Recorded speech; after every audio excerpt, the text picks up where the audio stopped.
It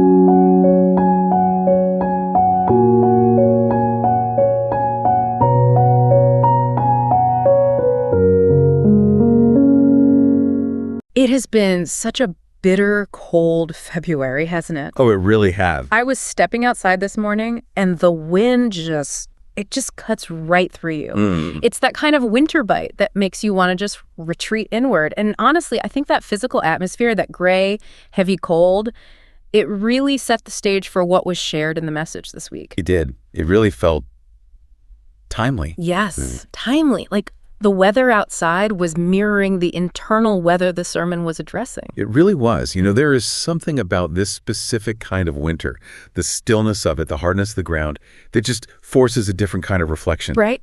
When the world is frozen, you can't rush.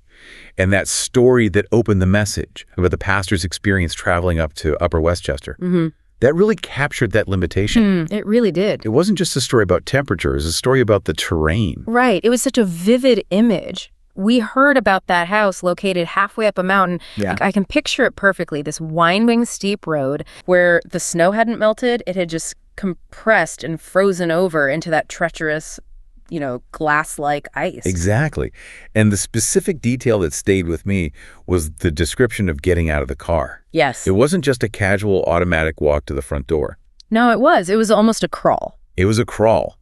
And that detail walking, painfully slow, that's the anchor for the whole first part of the message. It really is. I mean, think about it.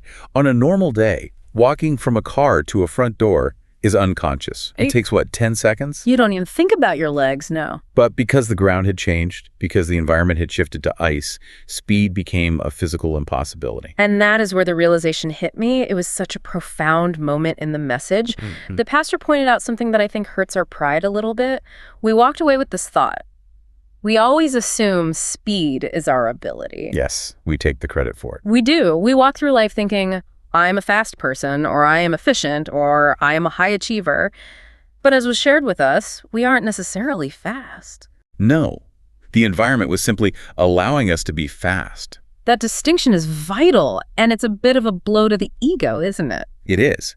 We confuse the environment's cooperation with our own competence. The message made this so clear. The environment permits speed. You aren't generating it in a vacuum. Not at all. So when the ground changes, when we enter a season of difficulty, or what Scripture calls the wilderness, we are forced to slow down. When that happens, when we go from running to crawling because that ice is under our feet, our natural reaction is usually frustration. Always. We think, what is wrong with me? I used to be able to handle this. I used to be faster. Exactly. We internalize it as a defect. We think we've lost our edge. Right. But the insight we received this week is that this slowing down is spiritual. It's not an obstruction. It's a necessity. The wilderness isn't just an obstacle course to get through. No. It is the place where we finally stop rushing long enough to learn how to hear God's voice. The environment strips away our speed so that our hearing can be restored. Because, as the message reminded us, we are addicted to speed. Completely. We want quick answers to prayers. We want relationships restored overnight. We want our ministry or our work to bear fruit now. But in that rush, we miss the very thing we are supposedly looking for. We miss the presence of God. And that was really the thesis of the reflection we shared this week. It was. You cannot hear the whisper of God when you are running at full speed. So God changes the terrain. He introduces the ice. He introduces the wilderness. Not to punish us. Not to punish us, but to slow us down to the speed of relationship. That really brings us to the core of the sermon, which focused on redefining the meaning of the wilderness. I think for most of us, and I'll include myself in this, if we're honest, when we hit a rough patch, whether it's a health scare or a financial crisis. Or just that spiritual dryness. Yes, just this heaviness in the spirit where God feels silent.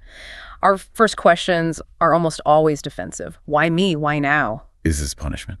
Exactly. It's the default human response. What did I do wrong? It feels like failure. It feels like God has distanced himself or, forgotten our address. Right. But the message took us straight to Deuteronomy chapter 8, verse 2, to just dismantle that thinking.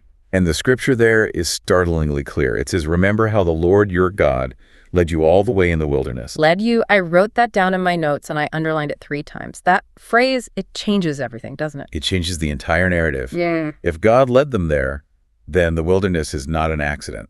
It's not a wrong turn. No. And most importantly, it is not evidence of God's neglect. There is a divine intentionality behind the location. That is so comforting, but it's also challenging. It is. Because it means that the confusion or the burden I might be carrying right now, that thing that's hard to explain to others, that feels like a mistake, might actually be a place God has intentionally brought me to. And if we accept that it's intentional, then we have to ask the next logical question. For what purpose? Why would a loving father lead his children into a place of scarcity? As we heard, the wilderness is a place of revelation. It's not just about hardship. It's about exposing what is truly inside us. The message used that powerful image of the structure of Egypt being gone. When everything is easy, when the bills are paid and the health is good, we don't really know what we rely on. We don't. We can say we trust God, but we're really trusting our paycheck or our doctor. Precisely. When the props are kicked away, when the structure is gone, our true center is revealed. It reveals who we are clinging to. I loved that reflective question that was posed to us in the message. Are you carrying a burden that is hard to explain? Yes. Because sometimes the wilderness isn't a tragedy you can put on a prayer chain. Sometimes it's just this heaviness, this unsettled feeling where prayers feel like they're hitting the ceiling. And the instruction we receive wasn't to try and escape it immediately or to medicate it, but to learn how to read it. To read the wilderness. That is such a beautiful way to put it. And that leads us to what I found to be the most intellectually stimulating part of the message, the concept of the battle of interpretation. This was fascinating. The idea that the wilderness is less about the physical conditions and more about the story we tell ourselves about those conditions. That's it. And it all centered on that command in Deuteronomy, remember. Remember. Now, in English, if I tell you to remember something, what am I asking you to do? You're asking me to access a file in my brain, like remember to buy milk. It's just recalling data. Right. It's a cognitive blip. It's static. But as was explained to us, the Hebrew concept of remembrance is completely different. In Hebrew thought, remembrance is the signal that action is beginning. It is resetting your present direction based on truth. Okay, so it's an action word. It's a verb in the truest sense. We looked at the example of Noah in Genesis 8:1. It says, God remembered Noah. I've always found that verse funny in a way because obviously God hadn't forgotten Noah was floating on a boat. Of course not. He didn't suddenly snap his fingers and say, oh no, I left Noah in the ark. Exactly. God doesn't have amnesia. He knew exactly where Noah was. So what does it mean that he remembered him? It means that's when he acted. It means that from that moment, God acted. The very next line tells us, he sent the wind, he reduced the waters. So remembrance equals action. Remembrance equals action. So when we are commanded to remember in the wilderness, we aren't just, reminiscing about the good old days. No. We are actively reinterpreting our present situation. We're resetting the direction our soul is facing. And this is why the message described the wilderness as a battlefield of interpretation. That image of the battlefield is so strong, it suggests that the real struggle isn't the sand or the heat or the lack of water. No. The real struggle is in the mind. It is entirely interpretive. We saw that with the Israelites. Think about it. They all saw the same sand. They all felt the same hunger. They all experienced the same heat. The circumstances were identical for everyone. But they spoke two different languages about it. That's right. One group interpreted the situation as a death sentence. They said, he brought us out here to kill us. And the other group interpreted it as leading. God is guiding us. It's the same event, the same data points, but two completely different meanings. And when the meaning changes, the experience of the pain changes. That was such a key insight for me. It's the difference between surgery and an attack. If you believe a surgeon is cutting you to heal you, the pain is bearable. You submit to it. Right. But if you believe someone is stabbing you to hurt you, that same physical sensation is trauma. It's terror. Wow. The wilderness works the same way. The pain of the wilderness is real, but our interpretation determines whether that pain refines us or destroys us. That was such a convicting moment in the service for me. I had to sit there and ask myself, what language am I speaking in my heart right now? Is it the language of a victim? Why is God late? Why is this unfair? Or is it the language of someone being refined? What am I meant to learn here? How is God shaping me? It's a hard question to ask. It is. Because the victim language feels so natural. It feels justified. It does. But if we lose the battle of interpretation, we lose the purpose of the wilderness. The most dangerous wilderness isn't the one without water. It's the one where God's interpretation is lost. And part of accepting God's interpretation involves grappling with a very uncomfortable phrase from verse 2. Oh, yeah. He humbled you. The H word. We don't like that one. We really don't. I think subconsciously we want the verse to say he comforted you or he validated you. Right, he encouraged you. Exactly. We want a God who pats us on the back. But the message was clear. God humbled them. And we had to unpack what that humility actually means. It's not just about being modest or polite, is it? No, biblical humility here isn't about saying, aw, shucks, when someone gives you a compliment.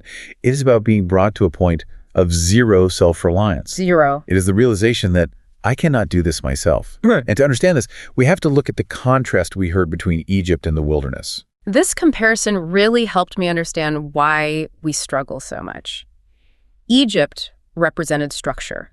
Predictability. It was slavery, yes, and it was brutal, but it was predictable. There was a food supply system. There was an army. There was a rhythm to the day. You knew where your bread was coming from. It did, and there is a comfort in structure, even if that structure is oppressive. But in the wilderness, God stripped all of that away. There was no structure, no predictable water source, no visible security. A grocery store. No. And the message explained that God does this not to destroy us, but to prevent us from thinking, I did this. That's the danger of fullness that was mentioned, referencing Deuteronomy 8.14. Yes. It's a warning. When we are full, when we are successful, when the bank account is healthy and the career is on track, what happens? We forget God. We do. We might not become atheists. We might still go to church. We might still say the prayers before dinner. Yeah. But functionally. Functionally, we feel safe because we are in control. That's it. We only feel secure when we can control the outcome. God brings us into the wilderness to break that illusion of control. He lowers us. And lowering sounds so negative to our modern ears. We are obsessed with climbing, with ascending, with leveling up. But the message reframed this beautifully. Lowering is not failure. It is God's primary method. It is. If you look at the biblical pattern, it's undeniable. Yeah. Abraham had to walk a path of lowering, leaving his father's house. Joseph went down into the pit, then down into slavery, then down into the prison. David spent years running in the caves, lowered from the palace. Even Jesus. He emptied himself. This lowering is not a curse. It is the process of being rebuilt into our true design. It's God deepening us. I think that speaks to anyone listening who feels like they are in a season where their influence is shrinking or their plans are stalling. It's easy to feel like you're being rejected, but the message tells us you're actually being formed. Precisely. It's not the removal of your value. It's the cultivation of your trust. And that leads to the core test that is discussed, the test of the heart. We learned that testing isn't about God grading our performance, like a teacher with a scorecard. No. It's not pass-fail in that sense. It's about revealing what is hidden. That's a crucial distinction. The wilderness didn't make Israel sinful. No, it didn't create the sin. It didn't put the complaints in their hearts. The complaints were already there. The pressure just squeezed them out. The environment is just the canvas. Our heart paints the picture. A perfect way to say it. And the ultimate example of this testing is the parallel that was drawn between Israel and Jesus. Right. Israel was in the wilderness for 40 years. And Jesus was there for 40 days. It's a deliberate parallel. Completely. Jesus is reliving Israel's history, but he's doing it right. And notice the temptation he faced. It was about bread. If you are the Son of God, command these stones to become bread. It sounds like a simple hunger issue, but it was so much more. It was about survival and control. Satan offered Jesus a way to solve the immediate problem. Take control. Fix the environment. Use your power to serve your stomach. But Jesus' response was the verse from Deuteronomy 8 we've been discussing. Man shall not live by bread alone, but by every word that proceeds from the mouth of God. That is the pivotal moment. Israel wanted the bread. They wanted the physical solution. Jesus held on to the word. He held on to the relationship. And that establishes the fundamental truth. The wilderness is where our true identity is revealed. Are we children who just want the gifts, or are we children who trust the Father? Jesus proved that sonship is based on trust, not on a full stomach. That brings us right down to our daily lives, the Monday morning application. It has to. Because while we were talking about biblical history, about sand and manna and stones, the message was very clear that this is about tomorrow morning when the alarm goes off. It is. That list of triggers the pastor mentioned really hit home for me. The alarm ringing at 6 a.m. The tight chest when you think about that unresolved conflict at work. The moment you calculate your bank balance and realize it's not enough to cover the tuition. The worry about your children's future. Yes. In those precise moments, the question is, what are you living by? It's a choice we make a dozen times a day, isn't it? It is. We usually default to calculation. We default to fixing it. How do I solve this? How do I get the bread? But the challenge we received was to pause and change the default. Yes. Instead of immediately calculating a solution, we are called to ask, Lord, what is my heart clinging to right now? It's a shift from panic to prayer. It's saying, Lord, I will not live by bread. I will not live by this circumstance working out in my favor. I will live by your word. That is so hard to do, but it is so freeing to be able to look at a shaking situation, whether it's health or finances, and say, this is not what sustains me. That is the ultimate freedom, to confess, I will rise, relying only on you. The wilderness slows life down so that we can finally see that the things we thought were holding us up, our job, our status, our savings, were never really the foundation. God is the foundation. God is the foundation. And I loved the closing thought, the aspiration for all of us, that at the end of the day, even if we did it imperfectly, even if we stumbled, that we could say, Lord, today in this wilderness-like world, I lived by you. That is the goal. Not a perfect life, but a dependent life. It's a beautiful place to land. It makes the winter feel a little less cold, knowing there is a purpose in the slowing down. Amen. It turns the ice into a pathway. Thank you for walking through this with me. It's good to remember these things together. It is. Let's carry that remembrance into the week.